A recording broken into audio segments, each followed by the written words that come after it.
You're right guys, it's Capgun Tom here and I'm back for another episode of Road to Glory, and the first thing we're going to do in this episode is go and get that Bleeding Sissoko out of our watch list. As you may know, in the last episode we bought Sissoko on a bid for about, I can't even remember, about 1,000 coins or something like that, and he ended up getting stuck in the watch list for like a whole day. So to finally get him out there is a big plus. He's actually going to be really good in the team. He's got like 85 pace, he's in our formation, so it's all good. And what you may be seeing me here do is basically discarding the players that have no contracts, and the reason that I'm doing that is because I bought them for about 400, 200, 450 coins each, so they discard for 300. A new contract for them is going to cost them 200, which means that I'll actually be spending more coins than if I just, discard them and go and buy a new version of them. And to be honest, then they'll have full fitness as well, which is always a plus. So go off and buy Conga. We also get Flamini. So some pretty decent signings there, a whole bunch. And we're also going to have to rest Gurkov just because he is looking a bit ropey on the old fitness front. So we put Flamini instead, and we also put Amalafatino in instead of Menez, because Menez is also looking a bit weary on the old fitness front. So we go off into our first game. We come up against what is surprisingly a Barclays Premier League team, 4-1-2-1-2. Don't see those every day, do you? He's lacking a lot of formation cards on his players, although he is getting the orange box, so it is possible for him to get full chemistry on those players, but he still isn't because they're all different nationalities. But he actually took the lead very early on through Bent there, which was kind of annoying, kind of frustrating, but what can you do? Flamini actually gets us back into the game a couple minutes later. Quite a nice goal from him actually, and Flamini is a very, very good non-rare centre midfielder actually. From what I found, as you can see there, he actually creates the goal for that one, pushing one of the players out of the way, and I had no intention of scoring from there. I just wanted to spam the ball at the back of the net, see what happened, and Griezmann unbelievably scored. He was on his weak fit as well, which is kind of crazy. Anyway, he equalised again through Demba Ba, but he made a huge error in the 58th minute. Bodmer just running through his goalkeeper, taking the ball and slotting it home for the easy goal. So we end up winning that game 3-2, managing to hang on until the end, which was good to see. And we get 713 coins for that performance, purely because we've got that 200 boost coin thing on each game, which is always good to see. And we are now looking like we're in quite good position to either, stay up, get promoted, or even win this championship or this league. And we go away and decide to buy ourselves a player, get Mvuba, or at least we're trying to. I auction snipe him.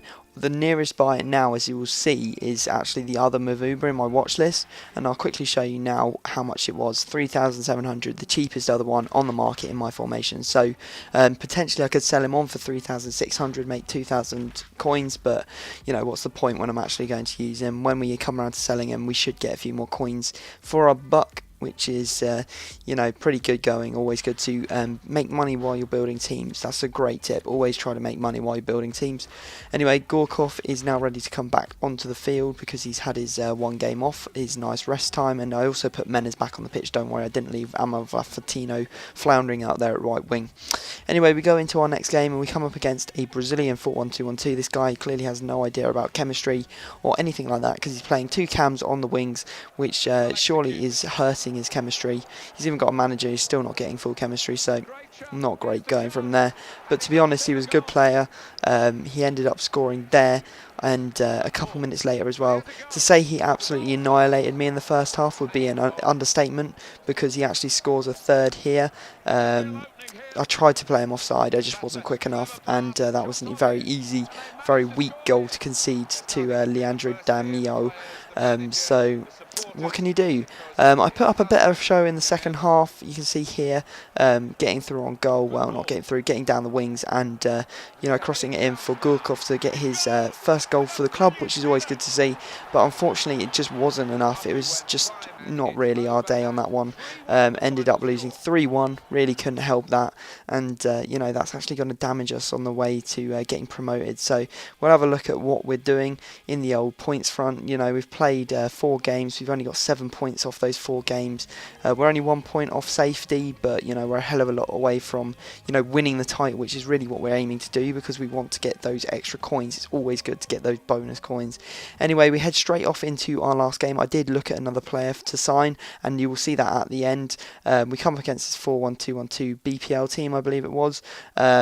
Sessegnon is an absolute beast on this game. He was good on FIFA 12. He is clearly an absolute man beast on FIFA 13 because I could not contain him or do anything with him. He was an absolute nightmare to defend against, as you saw there him going through. That was pretty poor defending, I won't lie.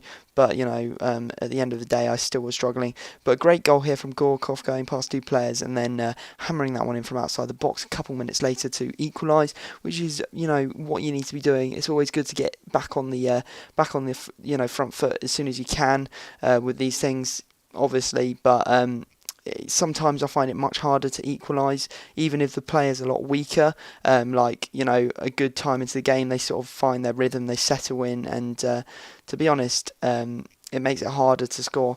Anyway, he actually equalises again through Sessegnon, not cool. I was momentarily up 2-1, which was pretty good going, but now we're back to 2-2.